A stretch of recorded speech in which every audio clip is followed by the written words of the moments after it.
नमस्कार। कॉपीराइट कानून के बारे में आप अवश्य सुने होंगे। मैंने अपने एक लेक्चर में इसके बारे में चर्चा भी की है।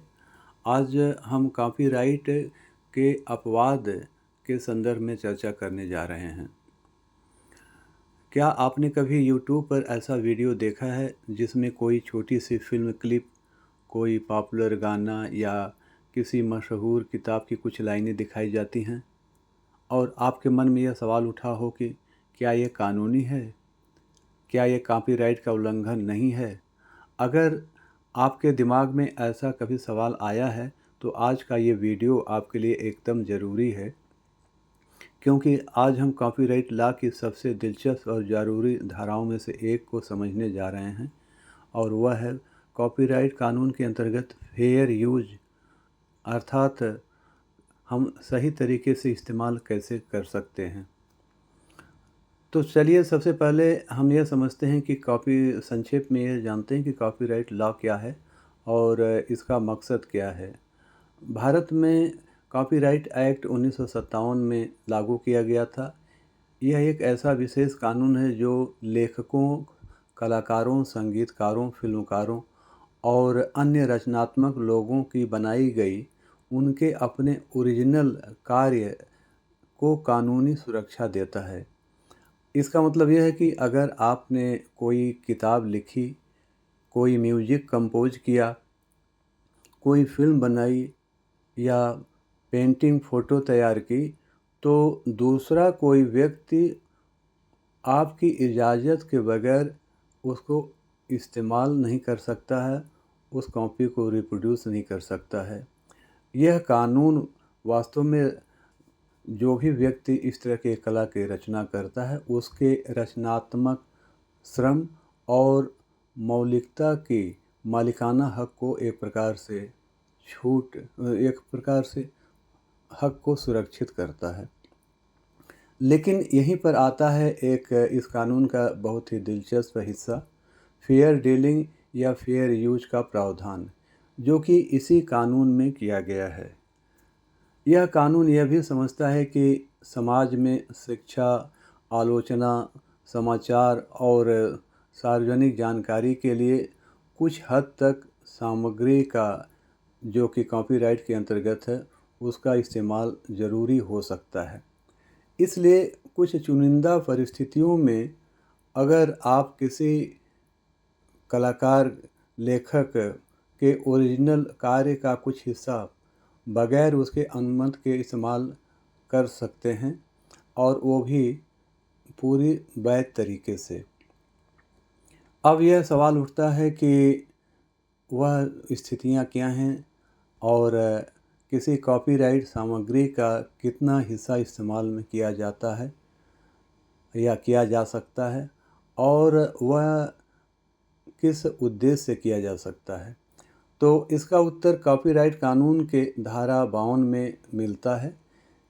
कॉपीराइट कानून की धारा 52 यह बताती है कि किन परिस्थितियों में कोई व्यक्ति कॉपीराइट कंटेंट का इस्तेमाल फेयर यूज या सही तरीके के जो प्रावधान है उसके श्रेणी में कर सकता है। तो आज के इस आगे लेक्चर में हम इन्हीं विभिन्न परिस्थितियों को समझेंगे जिसमें कि आप किसी कॉपीराइट सामग्री का इस्तेमाल कॉपीराइट कानून के अंतर्गत ही कर सकते हैं। इसमें सबसे पहले स्थिति वह आती है जिसमें कि कॉपीराइट सामग्री का इस्तेमाल किया जा सकता है, वह निजी और व्यक्तिगत उपयोग। इस प्रकार का उपयोग सबसे सामान्य छूट है।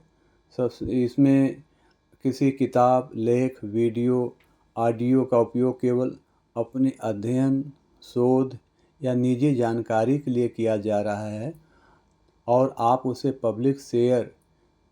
पब्लिश या किसी कहीं पर भागीदारी या किसी व्यावसायिक तरीके से इस्तेमाल नहीं कर रहे हैं, तो यह एक तरीके से कानून में अधिकार दिया गया है। यह फेयर यूज के अंतर्गत आता है। यह छूट सामान्य तौर पर छात्रों को, शोधकर्ताओं, सामान्य पाठकों के लिए बेहद महत्वपूर्ण है।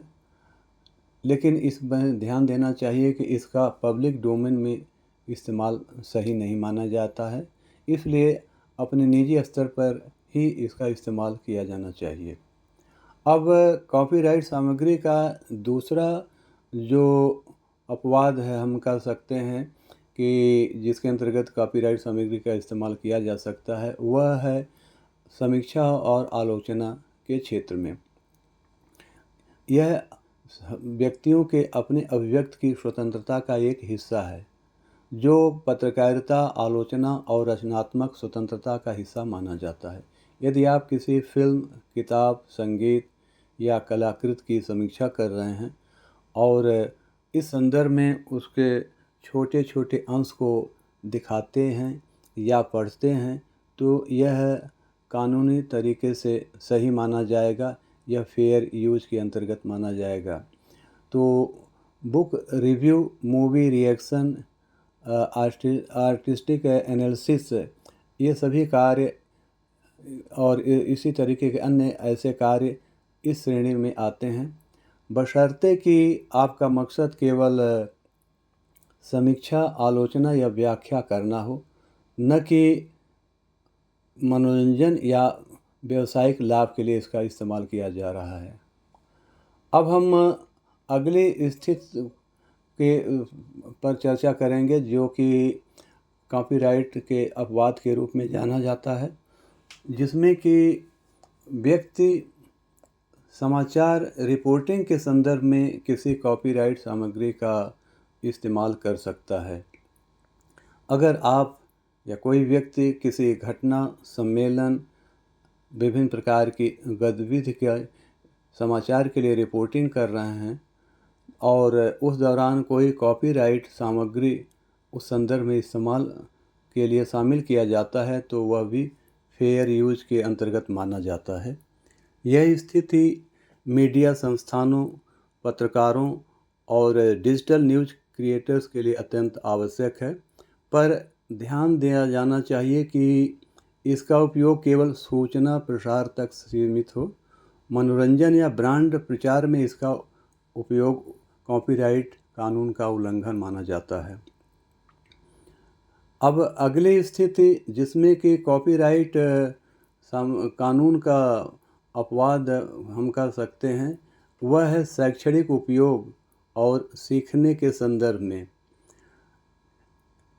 कोई भी व्यक्ति या शिक्षक, प्रोफेसर या छात्र क्लासरूम में, सेमिनार में, शैक्षणिक वीडियो में किसी कॉपीराइट सामग्री का सीमित तरीके से इस्तेमाल करता है, तो वह फेयर यूज के अंतर्गत आता है।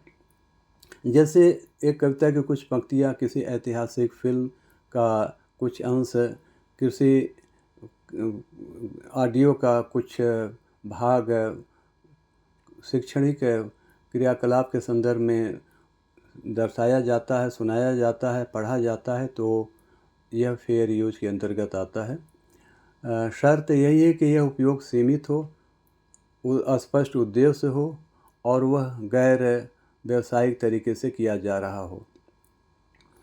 अगला जो कॉपीराइट कानून का अपवाद हम कह सकते हैं, वह न्यायिक प्रक्रिया के अंतर्गत आता है।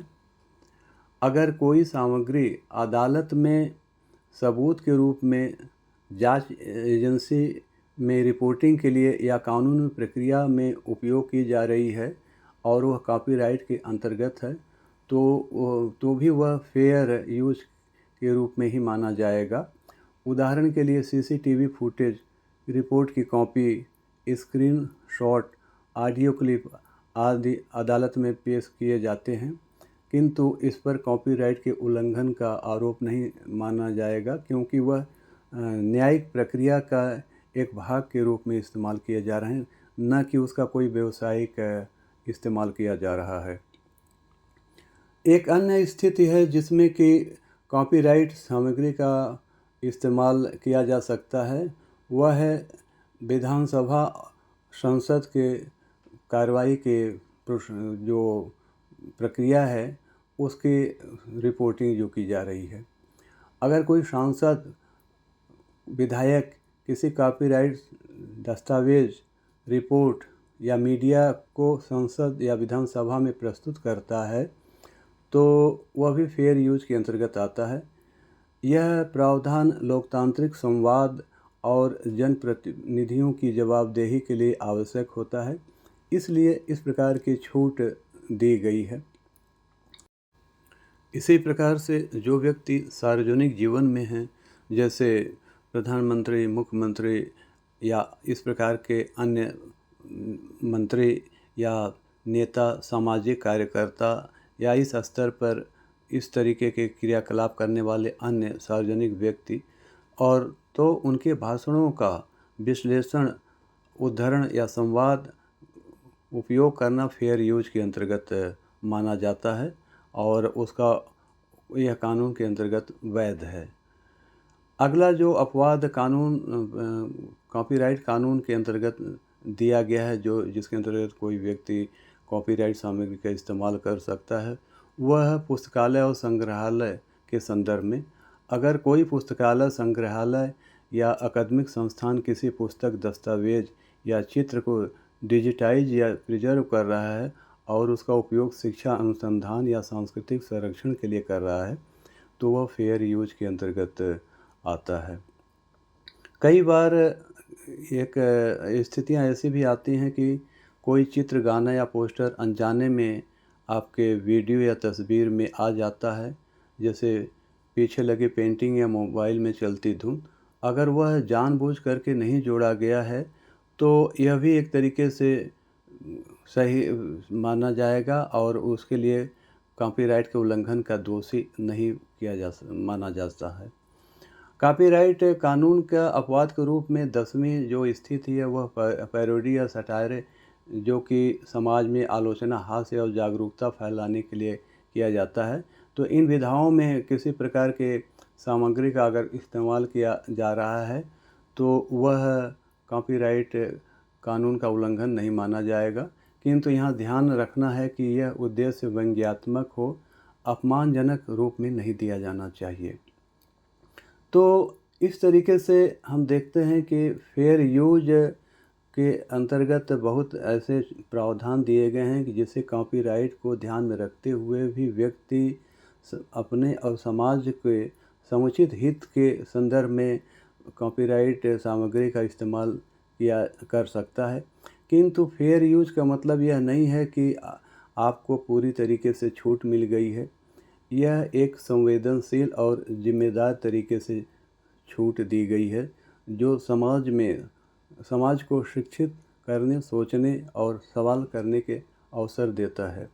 तो यदि आप या कोई व्यक्ति यूट्यूब क्रिएटर है, शिक्षक है, लेखक है, कलाकार है या इस तरह के अन्य क्रियाकलाप कर रहा है, तो उसको फेयर यूज के अंतर्गत कॉपीराइट सामग्री के इस्तेमाल करने का एक रास्ता दिया गया है। लेकिन यह तभी तक सार्थक है जब तक आप मूल रचनाकार के सामग्री का सम्मान करते हुए, कानूनी सीमाओं का पालन करते हुए सही तरीके से उसका इस्तेमाल करते हैं। तो इस तरीके से आज हमने कॉपीराइट कानून के अंतर्गत आने वाले उन अपवादों की चर्चा की, जो कि किसी व्यक्ति को कॉपीराइट सामग्री के सही तरीके से गैर कॉमर्शियल ढंग से इस्तेमाल करने की एक छूट देता है, एक रास्ता देता है, जिससे कि वह समाज के हित में उसका इस्तेमाल कर सके। और इसके संदर्भ में विभिन्न प्रकार के प्रश्न भी पूछे जाते हैं। यूजीसी में भी बहुत तरीके के प्रश्न इस कानून से संबंधित पूछे जाते हैं। इसके लिए एक अलग वीडियो में चर्चा की गई है। आशा है कि यह जानकारी आप लोगों को उपयोगी लगी होगी। किसी भी तरीके की प्रतिक्रिया आप अवश्य दीजिएगा। बहुत बहुत धन्यवाद। नमस्कार।